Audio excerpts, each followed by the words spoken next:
Hello my friends, it's Monday, welcome back.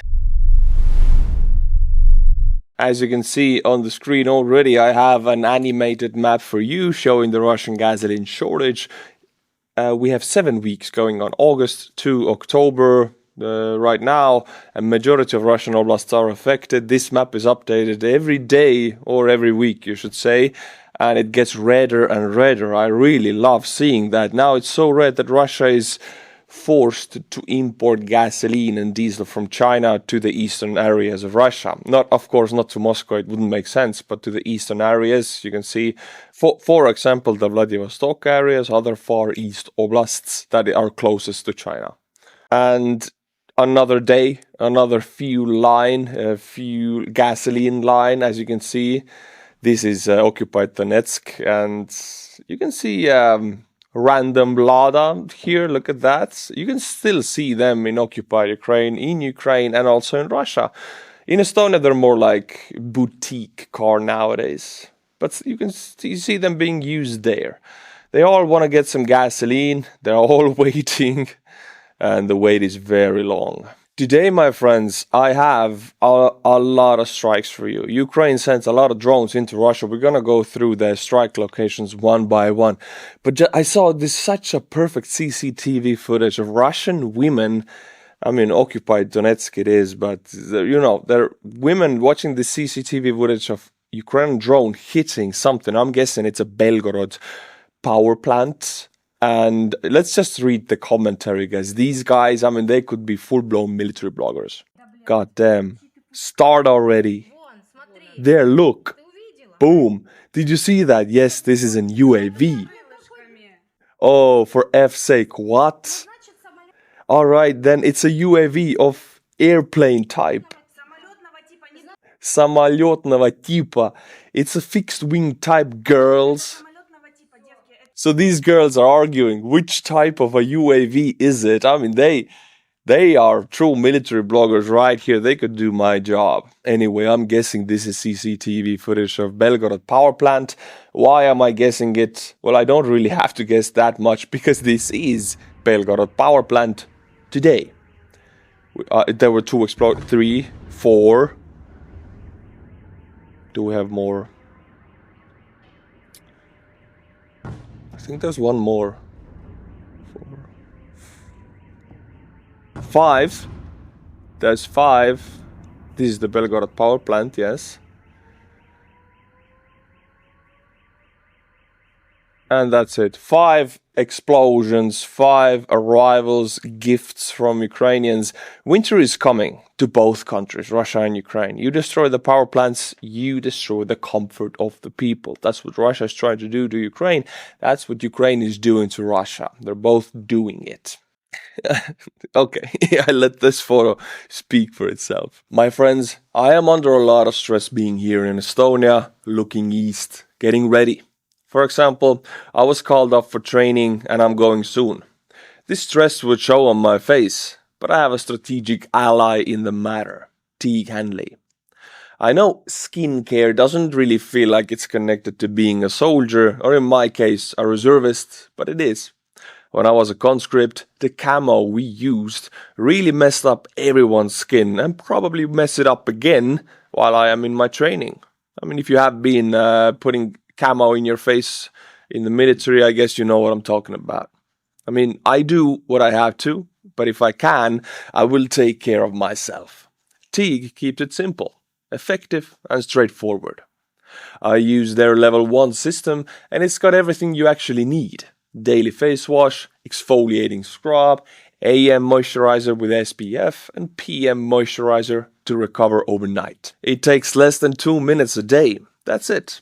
When I'm called up for service, that's that. But right now, my skin looks clearer, smoother, and I don't have to think about it. Teague has different systems, depending on what your skin needs, but if you're just getting started, level 1 is the way to go. Right now, they're offering up to 40% off your first box, plus free gift, either a silicone body scrubber or a nail kit. Solid quality. Nothing over the top, and only available for a limited time. Next week I will be training with my unit to take on the Russians, and I will be doing it with Teague Hanley. I will protect Estonia while Dig Handley protects my face.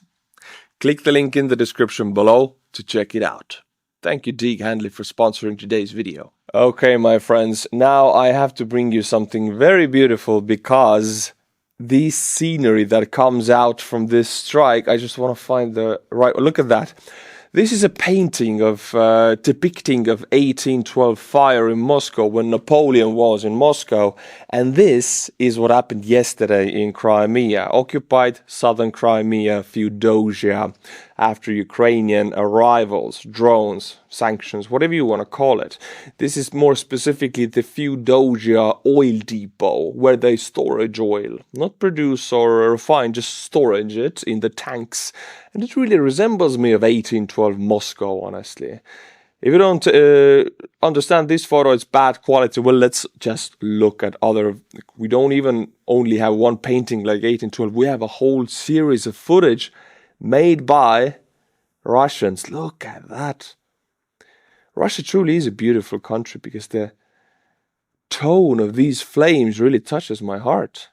Beautiful. By the look of these videos, this oil depot, I mean, there's several tanks burning here. There's no way they're going to put that out. It's a chemical fire. You need... usually they burn to zero. And that's a photo of it. Again, such a beautiful vibe. Look at these colors. Turning me into a romantic man. Reports from Feodosia say that the oil depot was hit once again. The glow over Feodosia is visible from Alupka. The oil depot in Feodosia is burning very brightly. Yes. It is reported that there may also have been a strike on the Kafa 220 kV electrical substation near Feodosia.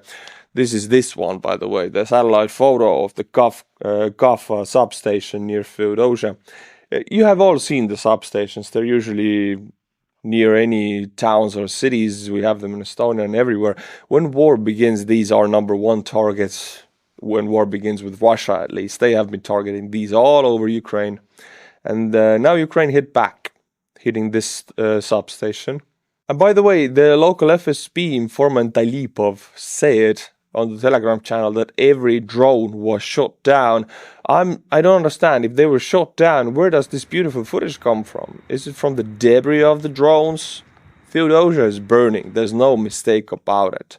Also, let me read you chatter from the Telegram channel of Russians. Save and save us. Feodosia, how are you? Lord, help the military. Feodosia, how are you? Huh? In? Tin? It's been worse, I wish. I don't remember worse. I enjoy this very much. Makes my Monday. I hope it does yours also. And if it doesn't, I'll just bring you another hit because Ukrainians 2 days ago, when Feodosia happened on 13th of October tonight, this was 2 days ago now, this was 11th of October, Ukrainian drones once again arrived in Bashkortostan Nov Oil Refinery in Bashkortostan. This is 1,450 kilometers from Ukraine, and the refining capacity was 340,000 barrels per day, 17 million tons per year. So this is a big hit for Russia, but it has been hit many times, many times. So I think it's about time we look at exactly what Ukrainians are hunting in that oil refinery, why they hit the same refinery many times, and why it still is not destroyed. Well, this time, OSINT analyst Cyber Boroshno confirms the damage at the AVT-5 crude oil unit at Bashkortostan Nov Oil Refinery in Ufa. And let's see what exactly was damaged. No AVT, no refinery. This is the heart and brain and mind of the refinery.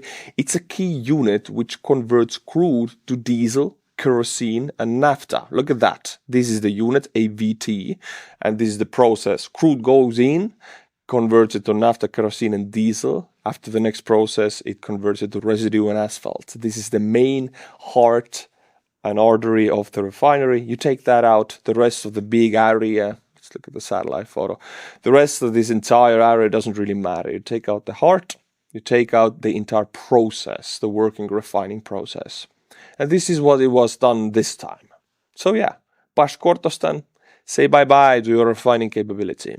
Beautiful bloom of black smoke also. Now let's travel to occupied Donetsk because Ukrainian drones arrived at the Sigma shopping center. Yes, it is called the Sigma shopping center, and I think it's in Makivka. Well, you can see it burning very brightly, as Russian things do. They burn with a bright flame. They live quite gray, but they burn nice and orange. Oh, did you hear that? Wonderful. The whole shopping center is burning, and you might think, oh, a shopping center, it's a civilian target. Why are Ukrainians attacking it? Let's just look at another footage of this. See, Sigma hypermarket. It's supermarket, but Russia, I don't know, it's hypermarket, they call it. Well, it's burning all over, everything destroyed. But I gotta, before we go into the reasons why Ukrainians attacked this supposed civilian target, let me show you a Russian making donuts with his car while in reverse, while the shopping center of Sigma is burning in the back. I cannot make this stuff up. I mean, this is just, Russia just keeps on giving. I can't. If I was a Hollywood writer for a movie, this would be something I write up. They strike your local supermarket and you just get up your old beat mobile car and try to make donuts in front of it. And actually, it's working out for him. Awesome video. Thank you for it, whoever did that. Well, let me show you a video the Russians made 2 months ago in the parking lot of this Sigma hypermarket. All right, the cubes are delivered. The guys arrived, picking them up. And this is the Sigma hypermarket in the back. You can see Sigma boy. Well, shows that Russians have converted this market into a logistics hub for their Molniya drones. They were storing and assembling Molniya kamikaze drones, and they filmed it themselves. So this, yeah, they just converted this civilian hypermarket into their drone factory pretty much. And this is confirmed almost 2 years ago, February 16th, 2023. People's Front military aid cargo transfer outside Sigma store, Makivka, Donetsk Oblast.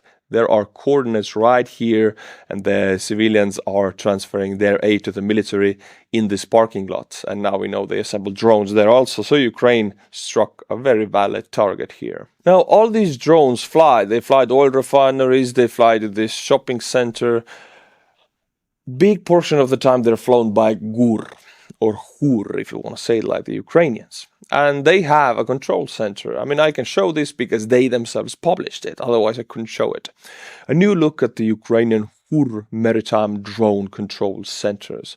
Wall-to-wall monitors, RGB keyboards, and Thrustmaster simulator joysticks and throttles can be seen populating the space used to carry out the large-scale drone attacks in the Black Sea. Check it out. I have a personal connection to this because I've been in one of those control centers, and I didn't want to publish any of that before. I was in those in January 2024. I didn't want to publish. Almost 2 years have passed. I haven't published anything about it. But now that they published it, I can publish it. Here it is. It's a video that never went up. It's campaign I never did because it was secret, and they decided in the end that it was too new at the time. See, in January of 2024, Baba Yaga was just being used en masse. So let me just show you us being in the control center of HUR. They're controlling in real time drones over the Black Sea at this moment. We were near Kyiv. They were controlling drones over almost 1,000 kilometers away in real time. I got to look at them hit targets. It was insane. I just show you this raw footage because I cannot share it with anybody, and I still don't. But we were trying to make a Baba Yaga fundraiser for you, which we never did because they, certain officers, which I cannot name, said no to it because it was too fresh, too capable. It was a surprise to the Russians at the time. Now Baba Yagas are everywhere, they're old topic, but at the time, this was top-notch development They were just developing like the release systems, and everything can be seen here. Now, again, before you go crazy on me, Artur, why you publishing?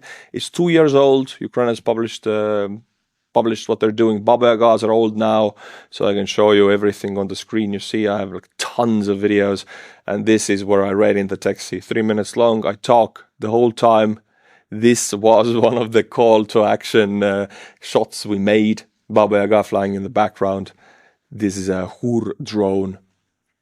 And yeah, it never went live. This is a campaign that never happened, but I'm glad to see that they published this HUR control center now, because I feel I can share it with you. It was something that happened 2 years ago. By the way, a lot of these stories that are secret that I couldn't share from Ukraine, a lot of them are in my book, 8 Missions in Ukraine. Go and get it. Link is in the description below. You can read about stuff that I cannot show in the videos. Go and enjoy it. Finishing up the Russian economy segment of this video with Russians taking care of their workers. Well, you could promote it that way, but actually it's Russian economy going down the toilet because they're forced to shorten their work week in some factories. Russia's biggest tank manufacturer is joining other companies in shortening their working week to 4 days. So far, it only considers civil production lines, as they say. Things are becoming truly bad for the Russian economy. So yeah, Uralvagon Zavod, they're making train wagons and tanks, both of them. But in the train wagon part of that company, they're shortening the work week. And they're, of course, not doing that voluntarily. That means that there's no buyers, there's no money to pay the workers. They basically force their workers to make less work and get less money, because that's how the current market situation is. There's no buyers, there's no selling, there's no market activity, there's no money, there's nothing. So yeah, 4 days, then it's going to be 3 days, and then it's going to be bankruptcy. But that takes some time. Anyway, that is another symptom of the Ukrainian strikes on Russian economy. Death by 1,000 Ukrainian drones, or whatever you want to call it, it's working. Because Russians are forced to work 4 days now, not 5. It's gonna be 3 soon. Now, my friends, let's go to international segment of today's video, and then immediately we jump to my country, Estonia. There was an information operation by the Russians, or maybe they just got lost. Let me just open it up for you a little bit. People are panicking for I don't know what reason. People like to panic. They like to be afraid. Let me just take all that away from you now. Estonia has closed the Saatse Saabas border crossing on its border with Russia. Check it out. Estonian-Russian border at the south east side of Estonia. We have this Russian enclave going into Estonia, and there's this road going through Russian Federation and then going back to Estonia. You can drive through it, but you cannot stop because you drive through Russia, right? It's just this weird situation. So Estonian border guards closed it because they noticed a Russian unit, a 7-man, 7-man unit on the road, on the Saatse Saabas, as they call it, Saatse boot, on this road that people drive through. People travel to Estonia to drive through this to say, oh, I drive through Russia. These guys look airsoft as hell. They look like they got lost, or they're picking mushrooms or whatever. I mean, look at these dudes. They don't look really professional. They don't look as they're part of anything. But we're guessing that they're part of Russian border guards, patrol. We haven't seen anything moving like this in the area. So Estonia simply closed the border in this area. But international news blew this out of proportion, made something massive out of it. That this is Russian Federation territory. They are in Russian Federation. So I don't know why people got so riled up about it, but they did. Let me just show you a clip from the Estonian TV also. You can see these guys. These are the Russians.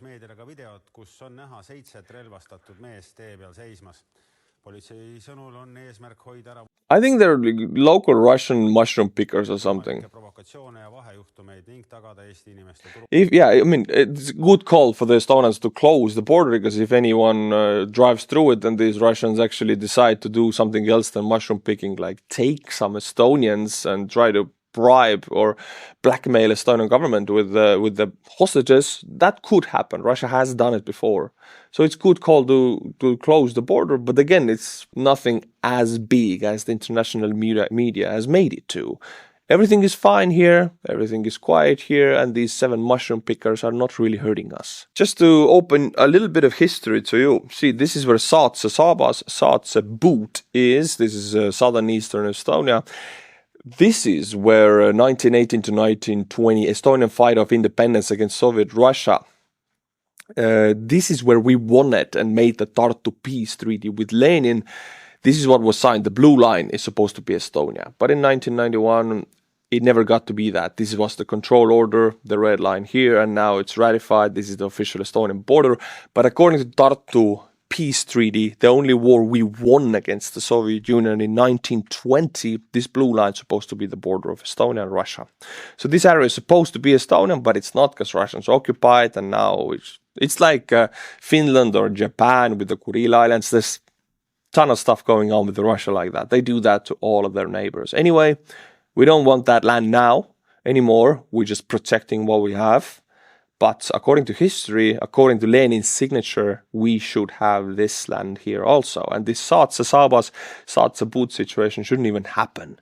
But since it's Russia, it does. And we just close the border and it's fine. So this is Estonia-Russia border point in Narva. You all know Narva. Look at that. Dragon's teeth, razor wire, blockade. I mean, it's fully controlled. No problem here. We also installed the police roadblock in the Luhamaa, southeast Estonia border point, 18th of June 2025. So all the border points, this is the Saatse Saabas border, it's all closed. It's all under control. And we don't mess around with that stuff. Now, my friends, for the international news, I'll keep it short. Don't worry about it. You don't have to click away immediately. It just happened and I have to talk about it because it's a little bit connected to Russia. Afghanistan and Pakistan. Taliban and Pakistan. They have decided to have it off for some reason. It's basically a parent and a teenager fight because Taliban was made in Pakistan. Pakistan made Taliban. They are the father and the parent of Taliban, who now controls Afghanistan, and now they are fighting. And it's such a weird situation. It's so bizarre, honestly. Why? Well, because when Biden pulled out of Afghanistan, they left a lot of US equipment. I'm talking billions worth of US equipment there. And here you can see a video of Taliban riding these very same Humvees left from the US. They're riding them into Pakistan, over the border. Check it out. I mean, what the hell? These are American-made Humvees. Good old proper Humvees. The Taliban is riding now over the border. What is even weirder is that Pakistan, they fight back. They have this teenager parent fight, but they fire back at the Taliban border point with an American howitzer. M107 high explosive projectile is fired in this video. You can see it right here. So it's Pakistan firing US howitzers at Taliban who are using US weaponry and Humvees. It's so strange. And you can see it hit there. So they're having it off right now. And this photo surfaced. This is the defense minister of Afghanistan, Mavlavi Muhammad Yaqub Mujahid, the defense minister of Islamic Emirate of Afghanistan, leading his forces with a phone and a walkie-talkie. So not much has really changed ever since they were fighting the US. That's exactly how they did it. It's so strange to me. Okay, I'll keep it short. I don't want to waste your time on this. Heavy fighting has erupted along the border between Afghanistan and Pakistan. Both sides have exchanged artillery across provinces like Khost and Nangarhar. The Afghan interim government spokesperson says the forces killed 58 Pakistani troops in overnight border clashes. Yeah, right.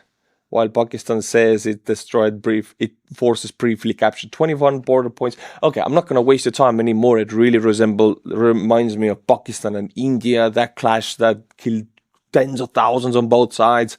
I'm going to say and claim it, this is going to be a very short clash.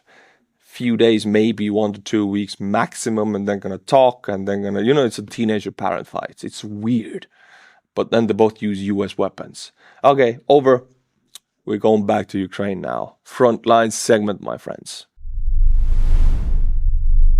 We go straight to Pokrovsk because we have a new Russian meat assault there. Usually I don't cover them because they happen daily, but rarely we have such a great video of it that gives me an opportunity to show you how they really happen. I'm not going to show you the ends, the aftermath. You already know how it happens. There's a lot of minced meat everywhere. But here you can see 13 Russians assaulting with motorcycles. See, 13 of them assaulting with motorcycles straight on the road. Not on the field, not in the tree lines, on the road, one by one. It's like 1.5 squad or just a random grouping of people. Very close by, if any drones hits anywhere in this formation, they all get splinters pretty much. They're all bunched together. I mean, the Russian units that assault like that are the lowest of the low. Usually drug addicts, alcoholics, and drunkards are put in these missile Storm Z units who use tactics like this, because Russian VDV, Russian Marine Infantry, they're used as the storm units also, but they usually follow these meat assaults, and they assault in the tree lines, they use armor, and they move quite differently. So how the Russians are bunched together, how they behave after they're being hit, you can tell which unit it is. This gotta be Storm Z. Look at how they're moving. Bunched together on the main road. Okay. It began, you saw the first boom. I'm not going to show the rest, but you can be sure this specific area of Ukraine is very well fertilized now. And to end the frontline segment, it's going to be very short today. We go to Sumy, Russians in Sumy. They got a fancy new toy. Check it out. I'll read you the subtitles. It's a real funny one. Check it out. Guys, all drones are effed. Look at this effing thing we have there. It's some kind of a drone detector / jammer. I've seen those. I've been a factory that makes them in Estonia, actually. I have footage of it. I'm not going to share it this time, just to save time. But that's not even the most important thing. Have you seen this effing thing? They're so proud about it. Probably very expensive. Probably donated by the volunteers who fundraised for this over a year. We're going to laugh now. And the next moment, the very next moment, that's it. We no longer have an expensive EW system. That's it. But that's okay. The rest is all good. We're fighting little by little. What happens? They got a expensive toy. They put it in the Sumy region. They hoped it's going to change everything. And you know what happened? Let me just show you. This is what happened. Ukrainians didn't know that they have this massive new electronic warfare system. Nobody told them, so they just smashed it to pieces. Somebody should have told the Ukrainians that they cannot smash it because it's an anti-drone defense system. But Ukrainians smashed it with 2 drones, as you can see. The first one burned it already, but the second one burned it for the second time. Okay, my friends. This is it for today. I hope it made your Monday as it did mine. By the way, half of you are not subscribed. 50% of you are not subscribed. And people said in the previous video when I talked about it that, oh, I'm not subscribed because I watch it on my television. That's all, I'm fine. I really like it that you do that. Enjoy yourself. But go to your phone and subscribe or your computer, because then it notifies and it boosts the algorithm and such. So still do it, still subscribe. Let's get that number up more than 50%. Thank you, my friends. Until my next video, which comes out for you on Wednesday, little announcement. I'm going away on Thursday. I'm going to be, I was called up on training for the Estonian army, so I'm going. Nothing big, don't worry. I'll be back.